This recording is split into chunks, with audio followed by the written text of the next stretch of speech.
සුබදසක ඔයාලා හැමෝටම ඉතින් අදත් SL කර්ටන් හැමතින් අලුත් වීඩියෝ ඔයාලා හැම ආදරෙන් පිළිගන්නවා. ඉතින් අදත් අපි කතා කරන ලස්සන ටොපික් එකක් අරන් ආවා. අද අපි කතා කරන්න යන්නේ 3 ප්ලේට් කර්ටන් ගැන. අපි කලින් අපේ අවසාන වීඩියෝ එකේ කිව්වා අපි ඊළඟ වීඩියෝ එක විදිහට අපි 3 ප්ලේට් කර්ටන් ගැන කතා කරනවා කියලා.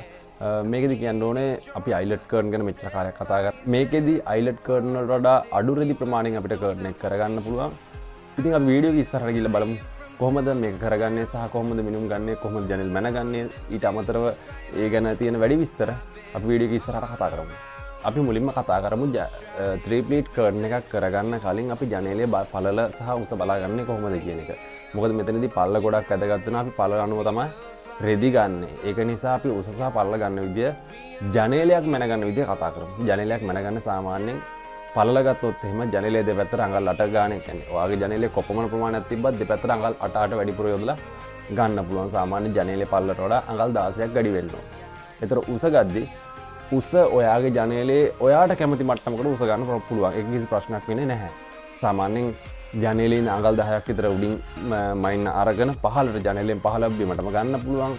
යම් කිසි ප්‍රමාණයක් උඩින් ගන්න පුළුවන්. සාමාන්‍ය ස්කේටන් එකක් තියෙනවනේ ස්කේටන් මට්ටමකට ගන්න පුළුවන්. ඒක ප්‍රශ්නයක් වෙන්න ඒක ඔයාගේ choice එක අනුව උස තීරණය කරන්න පුළුවන්. මම කතාව පටන් ගන්න කලින් මෙන්න මේ දේ කියන්න. අපි 3 ප්ලේට් කර්ටන් වලදී දැනගත යුතුම දේ තමයි ප්ලේට් දෙකක් අතර පරතරය සහ ප්ලේට් එකක් සඳහා යන ප්‍රමාණය, රෙදි ප්‍රමාණය. ඒක මම ඉස්සරම කියලා ඉන්නම්. ඒක ඔයාලට වීඩියෝ එක ඉස්සරහට වැදගත් වෙයි. සාමාන්‍ය ප්ලේට් දෙකක් අතර පරතරය අපි සාමාන්‍ය අඟල් 5ක් විදිහට ගන්න. අවම අඟල් 5ක් 7ත් අතර ප්‍රමාණයක් තමයි ගන්නෙ. ඉතින් ඔයාලා අඟල් 5ක් විතර ගන්න එක කිසි ප්‍රශ්නයක් වෙන්නේ නැහැ. ඒ වගේම තමයි අදත් අපේ වෙනද වගේ වෙනද වීඩියෝ වල කරා වගේම මේ වීඩියෝ එක අවසානට මම ඔයාලට ස්ක්‍රීන්ෂොට් එකක් ගහගන්න chance එකක් දෙනවා. එතනදී මම මේ කතා කරන සියලුම විස්තර ලඝු කරලා ඔයාලට ස්ක්‍රීන්ෂොට් එකක් ගන්න මම පොඩි chart එකක් හදලා තියෙන්නේ. ඒකත් මම ඔයාලට දෙන්නම්. ඒකත් ඔයාලට ගොඩක් වැදගත් ඒ 3 ප්ලේට් කර්ටන් කරන්න ඉන්නවනම් දැන් අපි බලමු ජනේලයකට රෙදි ගන්නේ කොහොමද කියන එක. ජනේලයකට රෙදි ගන්න දැන් අපි ජනේලයක් මැන ගන්න විදිය කලින් කතා කරා. දැන් අපි කතා කරන්නේ ජනේලයකට රෙදි ගන්න විදිය සහ ඒ කියන්නේ ජනේලයකට අවශ්‍ය රෙදි ප්‍රමාණය මැන ගැනීම මම මේ කතා කරන්නේ. හොඳද? හරි. එතකොට අපි සාමාන්‍යයෙන් දැන් අපේ එක තියට තිබ්බනේ. අපි මම අයිලට් කර්ටන් වල පියන් ගානෙන් කිව්වා. ඊට පස්සේ වෙනම මැනලා හදාගන්න විදිහක් කිව්වා. ඔය ඔක්කොමත් හරි. දැන් මම කියන්නේ මේ 3 ප්ලේට් කරගන්න විදිය මේකට කරන්න තියෙන්නේ ඔයාගේ ජනේලයේ පළල දෙකමාරෙන් ගුණ කරලා ඒකට මැහුම් වාසය එකතු කරන්න විතරයි තියෙන්නේ. සාමාන්‍යයෙන් ඔයාගේ ජනේලයේ පළල කොයි වගේ ප්‍රමාණයක් වුණා ප්‍රශ්නයක් නෑ. පළල දෙකමාරෙන් වැඩි කරලා ඒකට මැහුම් වාසි එකතු කරන්න තියෙන සාමාන්‍ය එක කොටසකට එනවනම් මැහුම් වාසි අඟල් 4යි. කොටස් දෙකකට එනවනම් මැහුම් වාසි අඟල් 8ක් විදිහට එකතු කරන්න. ඒක හොඳට මතක තියාගන්න. නැත්නම් ඒක ප්‍රශ්නයක් වෙන්න පුළුවන්. එහෙම වුණොත් එහෙම අයිලට් කර්ටන් වල මේකේ ලොකු ඉෂුව එකක් වෙනවා. මොකද දෙපැත්ත බැලන්ස් වෙන්නේ නැහැ. ඒ කියන්නේ අපි මේක හරියට මැල්ලන ගන්න. ප්ලේට් එකට අඟල් 5යි සහ ප්ලේට් අතර පරතරය අඟල් 5ක් වෙන නිසා. ඒ වගේම ඔයාට පුළුවන් ඒ විදිහටම රෙදි ගන්නත්. ජනේලයේ පළල 2.5න් වැඩි කරා ඒකට අඟල් 4ක් හෝ 8ක් එකතු කරා එන ප්‍රමාණය 39න් බෙදන්න. ඕනෑම අඟල් ප්‍රමාණයක් 39න් බෙදනවා කියන්නේම එතන අපි මීටර වලට කන්වර්ට් කරගෙන තියෙන්නේ. එතකොට ඔයාට කඩේකට ගිහිල්ලා රෙදි ගන්න පුළුවන්. එතන ලොකු ප්‍රශ්නයක් වෙන්නේ නැත්නම් අඟල් මැන ගන්න කිව්වොත් ලොකු ප්‍රශ්නයක් ලොකු වෙලාවක් යනවා.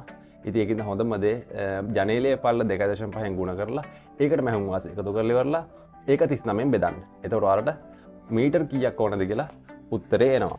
හරි. අපි උදාහරණයක් විදිහට කතා කරමුකෝ. ජනේලයේ පළල අඟල් 70ක් තියෙන එකක් අපිට කර්ටනයක් කරගන්න ඕන කියලා. ජනේලයේ පළල අඟල් 70යි. එතකොට අපි කරන්න ඕනේ අඟල් 70 2.5න් ගුණ කර. අඟල් 70 2.5න් ගුණ කරවම අපිට එනවා අඟල් 175ක්. අපිට පුළුවන් ඒ අඟල් 175ට අපි එක කොටසකට ගමුකෝ. එතකොට අපිට පුළුවන් අඟල් 175ට අඟල් 4ක් ඒ කියන්නේ එක කොටසක මැහුම් වාසි විදිහට එකතු කරලා ඉවර වෙලා අඟල් 179ක් වෙනවා. අපිට පුළුවන් ඒ අඟල් 179 39න් බෙදලා මීටර් කරගන්න. තේරුණාද? අපි ඉස්සරෝම තිබ්බේ අඟල් 70යි 70 2.5න් ගුණ කරපුවම 175යි. ඒකට මැහුම් වාසි අඟල් 4ක් එකතු කරා. එතකොට අඟල් 179ක් එනවා. අපිට පුළුවන් ඒ අඟල් 179 39න් බෙදාගෙන මීටර් කරගන්න.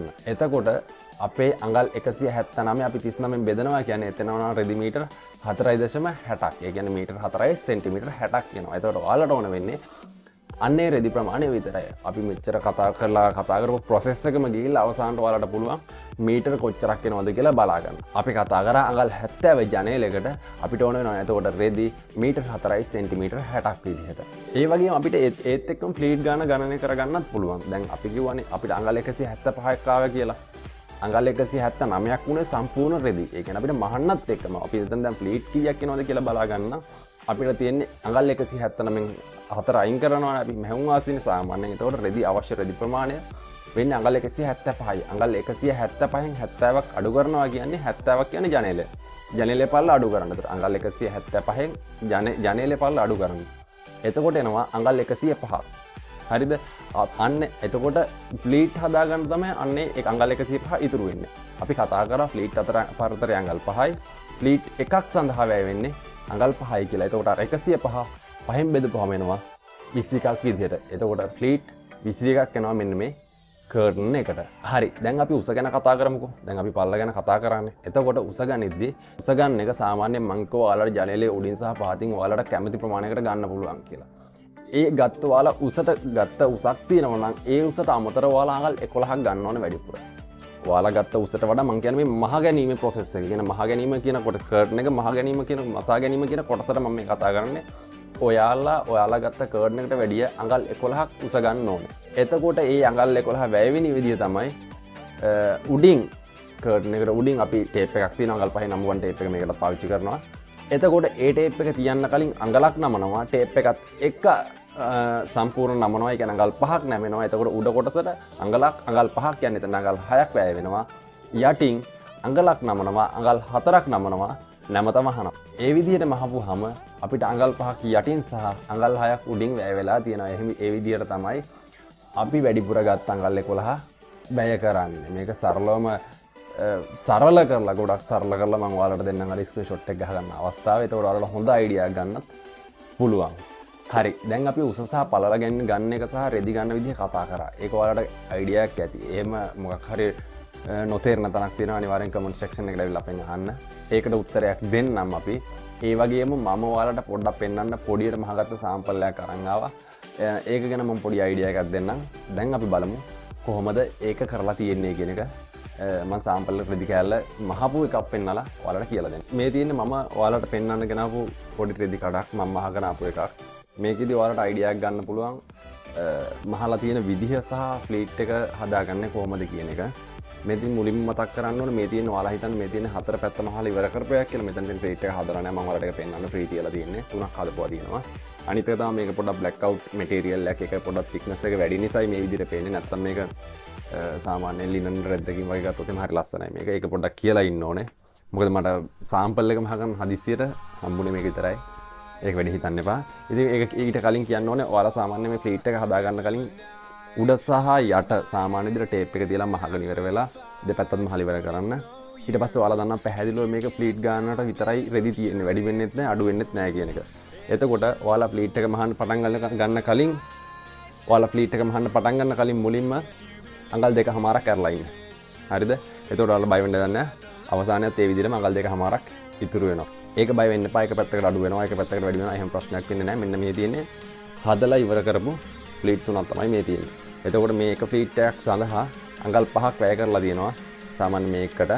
එතකොට මේ ෆ්ලීට් අතර පරතරය අඟල් 5ක් වෙලා තියෙනවා. සාමාන්‍යයෙන් දැන් ඔයා හිතන්න මෙන්න මේ විදිහට තමයි ඉස්සරම ෆ්ලීට් එක හදාගන්නේ. දෙපැත්තෙන් ඔයාලට මේක කරාම පේනවනේ.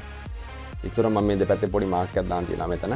ඊට පස්සේ මෙන්න මේ විදිහට තමයි මේ සියල්ලම හදාගන්නේ. ඊට පස්සේ මෙන්න මේ විදිහට මහගත්ත එකට තමයි අපි පොඩි මේ වගේ මේ විදිහට හදාගෙන අපි හදාගෙන ඉවරලා මෙන්න මේ විදිහට පොඩි පුෂ් එකක් දුන්නම ෆ්ලීට් තුනක් හැදෙනවා මේ. ඔයාලට පේනවනේ. එහෙමක තමයි හදාගන්නේ.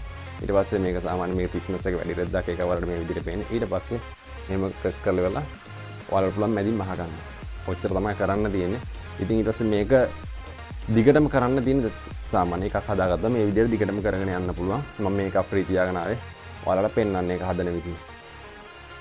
හරි ලේසි. මෙතන පොඩ්ඩක් ප්‍රෙස් කරපන් මැදින් අල්ලගෙන ඉවරලා හරියට මෙහෙම වුණොත් ෆ්ලීට් එනවා. ෆ්ලීට් තුනක් එනවා ලස්සනට මෙන්න මේ විදිහට. ඇත්තටම ලොකු දෙයක් නෑ හිතන්න කරන්න ලොකු දෙයක් නෑ මේක මාර ලේසි කර්ටන් එකක්.